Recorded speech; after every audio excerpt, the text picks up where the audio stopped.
Am I the asshole for not disclosing that I'm not Christian? I'm an artist who takes on commissioned work, and I've always prided myself on being open to all kinds of projects, as long as they're not hateful or disturbing. My latest commission came from a client who wanted a piece steeped in Christian iconography, a stunning ornate cross, a saint in serene repose, and scripture woven into delicate calligraphy. I poured my heart into it, spending hours perfecting the gold leaf on the cross and the intricate details of the saint's robes. The client was thrilled when I delivered the piece, paid me promptly, and even sent a glowing review. I thought it was a done deal, a job well executed, until they asked me a question that caught me off guard. What's your favorite scripture? I froze for a second, not expecting the conversation to shift to something so personal. I could have dodged it, maybe thrown out a vague answer, but I've always been a straight shooter. So I said, "Oh, I don't really have one, because I'm not a Christian and wouldn't really know which ones I'd like." I thought it was a harmless response, just being honest without making a big deal out of it. But the client's tone changed instantly. They got quiet, then upset, accusing me of lying to them. Apparently, they'd seen my portfolio, which included other Christian-themed pieces I'd done for past clients, and assumed I was Christian myself. They said my lack of faith devalued the artwork, claiming it lacked faithful intention. I was stunned. To me, the piece was about craftsmanship, about bringing their vision to life, not about my personal beliefs. I tried to explain, saying, "I'm sorry you feel that way, but I do artwork for everyone, and I'm open to Christian themes because it's for the client, not me." It didn't seem to help. They kept insisting I should have disclosed my beliefs up front, as if I'd tricked them into hiring me. I started wondering if I'd missed some unspoken rule in the art world. I've done pieces with cultural or religious themes I don't personally follow before, Buddhist mandalas, Celtic knots, even a Star of David for a bar mitzvah gift. Never once has a client asked about my beliefs, and I've never thought to volunteer that information. My job is to create, not to broadcast my spiritual resume. The situation left me second-guessing myself. Should I have mentioned I'm not Christian when they approached me? I don't think it's relevant to my ability to do the work, but maybe it matters to some clients more than I realized. I replayed our emails in my head, wondering if I'd unintentionally misled them. I hadn't. They'd never asked about my faith, and I hadn't volunteered it. Still, their reaction made me feel like I'd done something wrong, like I'd betrayed their trust by not wearing my beliefs on my sleeve. I've always believed art should stand on its own, that my skill and dedication matter more than my personal worldview. But now I'm wondering if I need to be more upfront to avoid this kind of fallout. On the other hand, I can't help but feel their reaction was a bit unfair. I delivered exactly what they asked for, down to the last detail of the calligraphy. The piece was beautiful, and they loved it until they learned I don't share their faith. It's not like I misrepresented my skills or the product. They got what they paid for. I've worked with clients from all walks of life, and I've never expected them to disclose their beliefs to me. Why should I have to? Still, the sting of being called a liar lingers, and I'm left wondering if I need to change how I approach these kinds of commissions. Am I the asshole for not disclosing that I'm not Christian? Am I the asshole for reporting my classmate to our professor? Grad school is no joke, and I've been grinding through a prerequisite course that's a beast. Tons of research, late nights, and group work that can make or break your grade. I got paired with a classmate, let's call her Sarah, for a major project.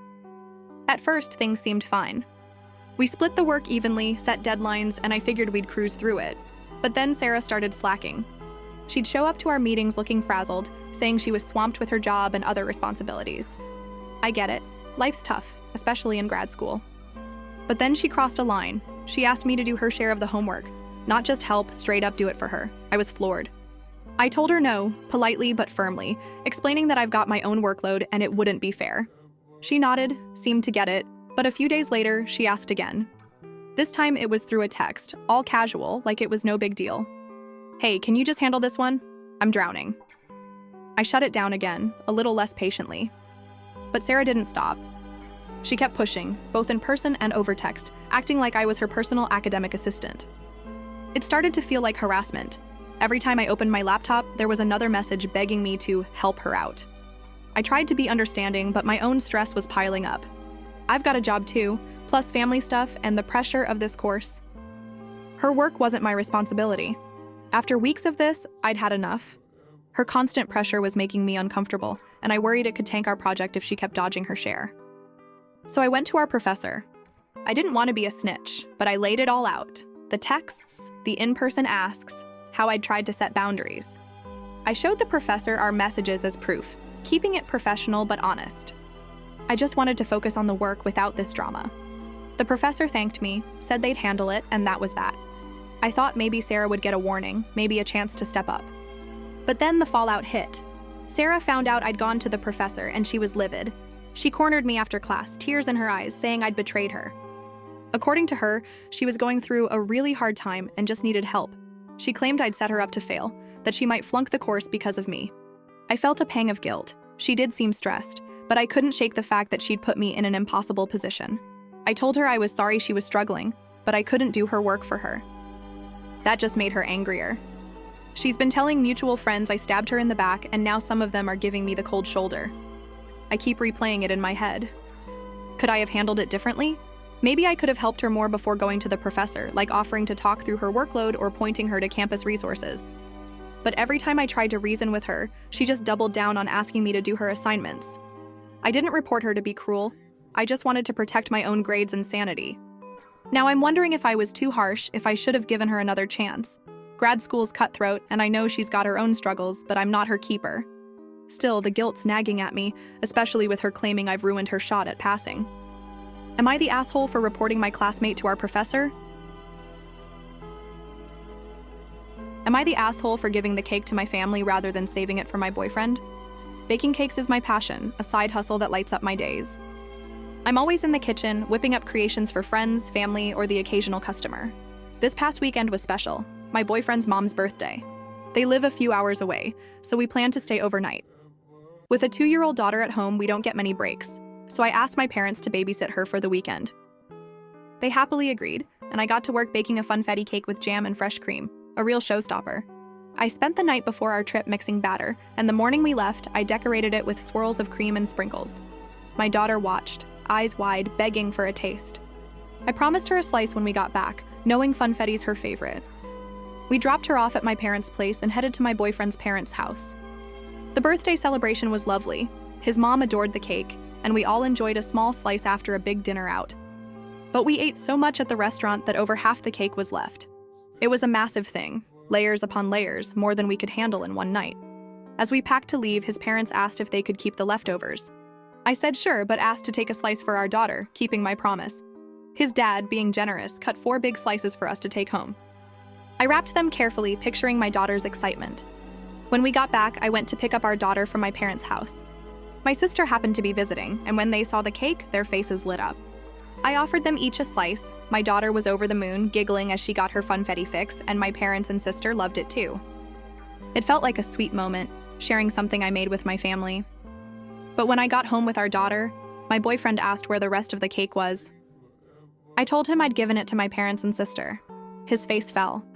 He was upset, saying he thought the cake was for him to enjoy too, since he only had a small slice at his parents' place. I was caught off guard. He'd never said he wanted more, and I figured the 4 slices were more than enough for our daughter's treat. I explained that I didn't think he'd mind, especially since he always gets first dibs on my baking. Plus, his dad had cut extra slices, and I didn't want them to go to waste. But he insisted I should have checked with him first, that he felt left out not getting to enjoy the cake fully. I get where he's coming from. He loves my cakes, and maybe I assumed too much. But I also feel like he's blowing it out of proportion. He could have spoken up if he wanted some saved, right? I bake all the time, and he's never missed out before. Now I'm second-guessing myself. Should I have asked him before sharing the cake? I didn't mean to leave him out, but I also didn't think it was a big deal since there's always another cake in the works. The guilt's creeping in, though, because he seemed genuinely hurt. Still, I can't help but think he could have been clearer about wanting a slice. It's not like I gave away the whole cake. We just shared what we had. I want to make this right, but I'm not sure if I'm in the wrong here. Am I the asshole for giving the cake to my family? Am I the asshole for refusing to punish my daughter after she blew up at the class clown she didn't want at her birthday party? My daughter Lily turned 13 last weekend, and we threw her a birthday party at our house. She's in a small school with only 18 kids in her grade, so her social circle is tight, 10 boys, 8 girls. She also has friends from her soccer team, and when I asked who she wanted to invite, she picked 7 girls from school and 5 from soccer. One girl, Kelly, didn't make the list. Lily was clear about it. Kelly's the class clown, always seeking attention, and she ruins school for me. I don't want her ruining my birthday. I respected her choice. It's her day, her guest list. I sent out the invites, and we planned a fun party with games, music, and a glitter cake Lily was obsessed with. When you blow out the candles, edible glitter goes everywhere. Here's where things got messy.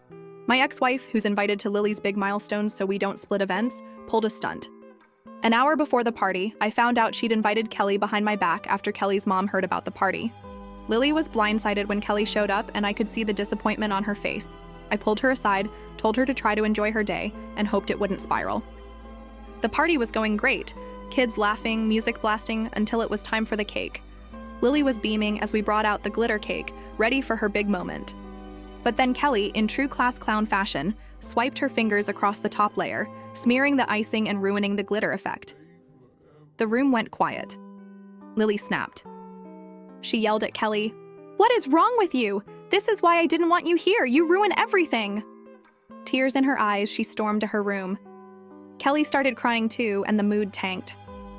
I tried to salvage things, getting the kids back to games, but the damage was done. Kelly's mom picked her up early, and later she demanded an apology from Lily, saying her daughter was humiliated. My ex-wife chimed in, saying Lily was out of line and should be punished for her outburst. I pushed back hard. I told them Kelly shouldn't have been there. My ex overstepped by inviting her without asking Lily or me. I also told Kelly's mom that a 12-year-old should know better than to mess with someone's birthday cake. Punishing Lily, not happening. Now it's a standoff.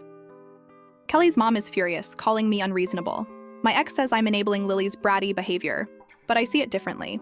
Lily set a boundary and it was ignored. She's 13, dealing with a small school where Kelly's antics are a daily irritation.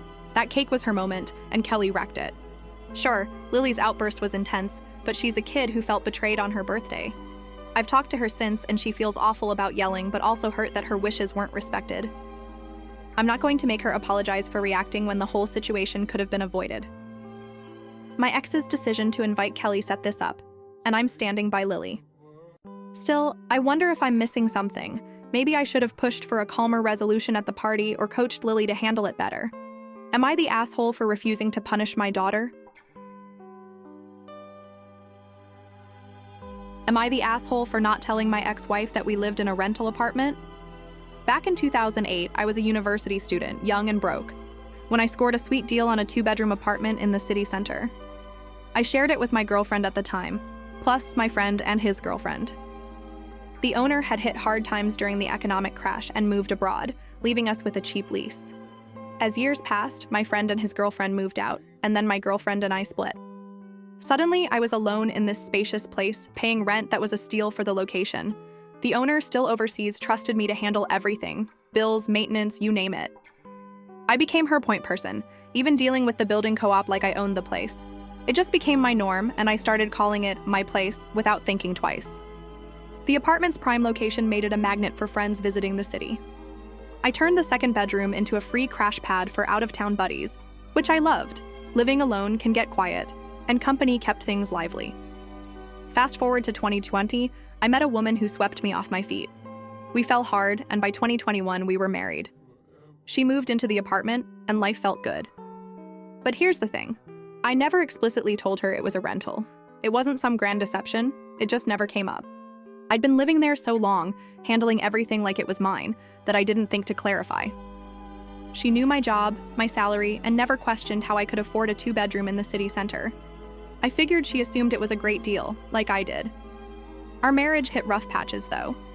By 2025, we realized we weren't right for each other and started divorce proceedings. As she was moving out, she dropped a bombshell, an email with a real estate valuation for the apartment costing her 500 euros. She thought it was ours and wanted me to take a loan to pay her half its value. I was stunned. I replied, "Didn't I ever mention this place is a rental?" I pointed out that my income couldn't possibly cover owning a place like this. She flipped out, calling me, screaming that I'd lied to her for years, hiding the fact that we were renting. Then she pivoted, demanding the car we'd gotten together. I paused and said, "You know that's leased, right? The bank owns it." That sent her over the edge. She accused me of deceiving her about everything, even demanded I pay for the valuation I never asked for. Now she's telling our friends I misled her throughout our marriage. Some friends side with her, saying I should have been upfront about the apartment. Others think she's overreacting. How could she not know it was a rental? I'm scratching my head here. I never lied. It just never occurred to me to spell out the obvious. I've lived this way for over a decade, and it felt like home, not some temporary rental. But maybe I should have been clearer. especially since we were married. Her assuming we owned the place makes me wonder if I unintentionally gave her the wrong impression. Still, I don't think I'm the bad guy here. She never asked, and I never hid it. The valuation mess is on her, not me. Yet the drama's got me questioning if I dropped the ball somehow. Am I the asshole for not telling my ex-wife that we lived in a rental apartment?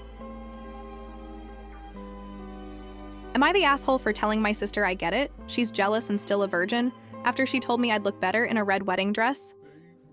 I got married recently at 29, and it was one of the happiest days of my life. The dress, the flowers, the vows, it all felt perfect. But my relationship with my sister, Tara, who's 27, has always been rocky. Growing up, there was constant tension. Tara's struggled with insecurity, and I've tried to be sensitive, but she has a knack for passive-aggressive jabs. Things got worse when I got into a college she was rejected from, and it's been a sore spot ever since. I've walked on eggshells around her, hoping to keep the peace, but her comments can cut deep. At my wedding, I was ready for a day of joy, not drama, but Tara had other plans. The reception was in full swing, guests laughing, music playing, me floating on cloud nine. I was mingling, feeling like a queen in my white dress, when Tara approached. Out of nowhere, she leaned in and said, "You know, you would have looked better in red." I froze. In our circles, suggesting a bride wear red is a low blow. It's code for calling her impure, a slap disguised as a compliment. I could feel the sting, the kind of dig Tara's perfected over the years. I'd had enough. I looked her in the eye and said, "I get it, Tara. You're jealous and still a virgin, but this isn't the time to make your insecurities my problem." My tone was sharp but calm, no shouting. I wanted her to know I saw through her. Tara's face crumpled and she stormed off. I didn't chase her. I had guests to greet, a husband to dance with. But I could tell some people overheard, their glances lingering a bit too long. Later, my brother pulled me aside, saying I'd gone too far, that I'd humiliated Tara in front of others. He urged me to apologize, calling my comment cruel. Tara's been vocal about wanting an apology, saying I was a jerk for airing her personal business. My parents, though, backed me up, saying Tara's behavior has been an issue for years and she needs to get over it. I'm torn. On one hand, I feel justified. Her comment was mean-spirited, meant to hurt me on my wedding day. I didn't scream or make a scene, I just called it like I saw it. But part of me wonders if I crossed a line. Tara's insecurities aren't news to me, and maybe hitting back with the virgin jab was too personal, even if it felt true in the heat of the moment. I could have brushed off her comment or confronted her privately later. The wedding was public, and I know how sensitive she is about her personal life. Still, I'm tired of her passive-aggressive attacks, especially on a day that was supposed to be mine. I've spent years trying to be the bigger person, but maybe I let my frustration boil over. Should I have held my tongue? I don't want to apologize if it means letting her off the hook for her behavior, but I also don't want this to fracture our already shaky relationship further. The guilt's nagging at me, but so is the anger. She picked the fight, not me. Am I the asshole for telling my sister she's jealous and still a virgin?